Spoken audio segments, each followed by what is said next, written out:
কোন নাগরিকের সাথে হেডাম দেখানোর কোনো বৈধতা নাই।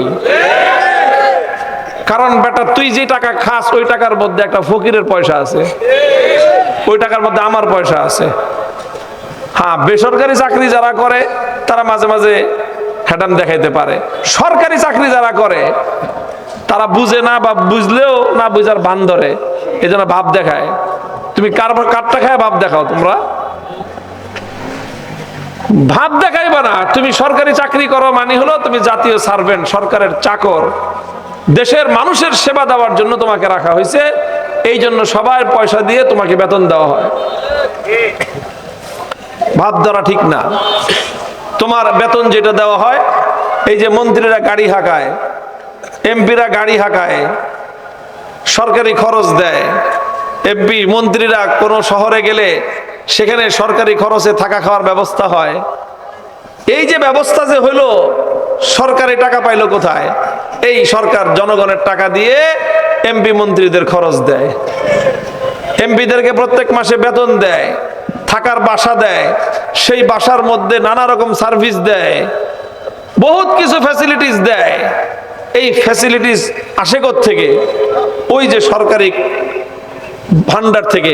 সরকারের ভান্ডারে টাকা আসে থেকে? সরকারের ভান্ডারে টাকা আসে দেশের প্রত্যেকটা নাগরিকের পকেট থেকে। ওই নাগরিকের পকেটের নাগরিকদের মধ্যে একজন ফকির ভিক্ষুকও আছে।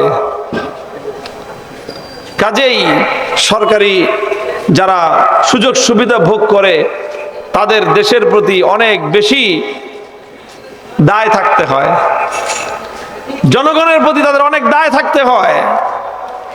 তো যাই হোক, আমি বলতেছিলাম এই কথাটা যে এই যে সরকারি কোষাগার থেকে প্রাইমারি স্কুল চললো, আমি অন্য কথাগুলি বাদ দিলাম, হাই স্কুলের কথা বাদ দিলাম, কলেজের কথা বাদ দিলাম, ইউনিভার্সিটির কথা বাদ দিলাম, শুধু প্রাইমারি স্কুলটাই ধরেন। এই যে প্রাইমারি স্কুল সরকারি খরচে আমার এবং আপনার দেশের জনগণের ফকিরের সবার টাকা দিয়ে যে প্রাইমারি স্কুলটা চলে, এই প্রাইমারি স্কুলে তো আমাদের বাচ্চারাই পড়ে নাকি? তো আমাদের বাচ্চারা পড়ে, আমাদের টাকা দিয়ে পড়ে, আমার দেশে পড়ে।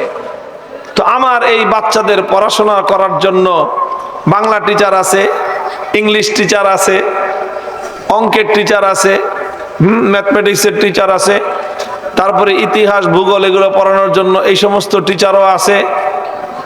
সব কিছু টিচার থাকতে থাকতে তারপরে পিটি করানোর জন্য একজন পিটির টিচারও আছে। এরপরে সর্বশেষ কয়েকদিন আগে গান বাদ্য শেখানোর জন্য একজন গানের শিক্ষক নিয়োগ দেওয়ার সিদ্ধান্ত নিয়েছিলেন ওনারা। এত কিছু তোমরা ঠিক করতে পারো, তো প্রাইমারি স্কুলে যখন বাচ্চারা পড়বে সরকারি স্কুলে, তো আমার বাচ্চার এত কিছু শিখার দরকার আছে, আর কি কোরআন শিক্ষার দরকার নাই?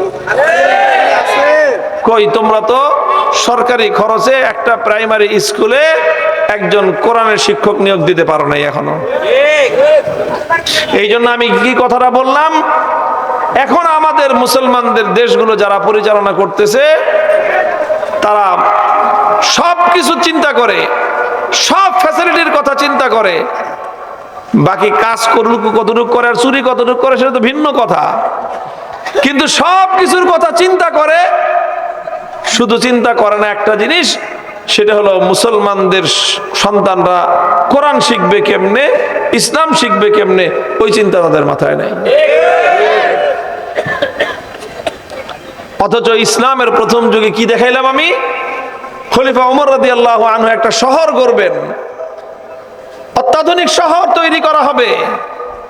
সেই শহর গড়ার শুরুতেই তিনি হযরত আব্দুল্লাহ ইবনে মাসউদ রাদিয়াল্লাহু তাআলা আনহুর মতো জ্ঞানী, অনেক বড় জ্ঞানী একজন মানুষ, শিক্ষিত, কোরআন হাদিসের দক্ষ পারদর্শী একজন আলেমকে তার গোটা সেটআপ সহ পাঠায় দিয়েছেন যে যান, আপনি কুফায় যান। যদিও আপনার রাষ্ট্রীয় কাজে আমার প্রতিনিয়ত আপনার প্রয়োজন হবে, প্রতিদিন আমার লাগবে আপনাকে, কিন্তু আজ আমি আমার নিজের প্রয়োজনকে রাষ্ট্রের অন্য সকল প্রয়োজনের তুলনায় রাষ্ট্রের ভবিষ্যৎ নেক্সট জেনারেশনের দ্বীনি শিক্ষার প্রয়োজনকে আমি অগ্রাধিকার দিলাম। মুহতারাম হাজিরিন, এক সময় মুসলমানরা বিশ্ব জয় করছে এমনি না। খলিফা ওমর এমন সফল শাসক হয়েছেন এমনিতে না, এই সকল নীতির মাধ্যমেই ওনারা বিশ্ব জয় করেছিলেন। পৃথিবীতে উন্নত জাতি হিসেবে, মর্যাদা সম্পন্ন জাতি হিসেবে সারা দুনিয়াতে তারা প্রতিষ্ঠিত হয়েছিলেন এই সকল নীতির কারণে। মুহতারাম হাজিরিন, তাই আজ আমি বলতে চাই, জাতীয় পর্যায়ের একটা কথা বলবো আর স্থানীয় পর্যায়ে একটা কথা বলবো। আলহামদুলিল্লাহ, মোহাম্মদপুরের এটাও একটা সৌভাগ্য, মোহাম্মদপুরের এটাও একটা সৌভাগ্য। মোহাম্মদপুরের দুইটা অংশ আপনারা খেয়াল করে দেখবেন। কয়টা অংশ? একটা হলো পুরান মোহাম্মদপুর আর একটা নতুন মোহাম্মদপুর। নতুন মোহাম্মদপুর শুরু হয়েছে কোত্থেকে? এই যে শ্যামলী থেকে শিয়া মসজিদ পর্যন্ত একটা রোড আছে, এই রোডটার নাম হলো রিং রোড। এই রোডটার নাম কি? এই রোডটা তো এখন দেখা যায় অনেক বড়, তাই না? অনেক বিশাল দেখা যায় জাপান গার্ডেন সিটির সামনে দিয়ে। ওরে বাপরে বাপ, 8 লেনের রাস্তা, মাঝখান দিয়ে রোড ডিভাইডার, এত বড় দেখা যায়। 1986 সালে আমি যখন মোহাম্মদপুর প্রথম আসি, তখন এটা ছিল এই আপনাদের এই 40 ফিটের রাস্তার অর্ধেক একটা রাস্তা। এই 15 ফিট মতো একটা রাস্তা ছিল এটা, এই শিয়া মসজিদ থেকে শ্যামলী পর্যন্ত।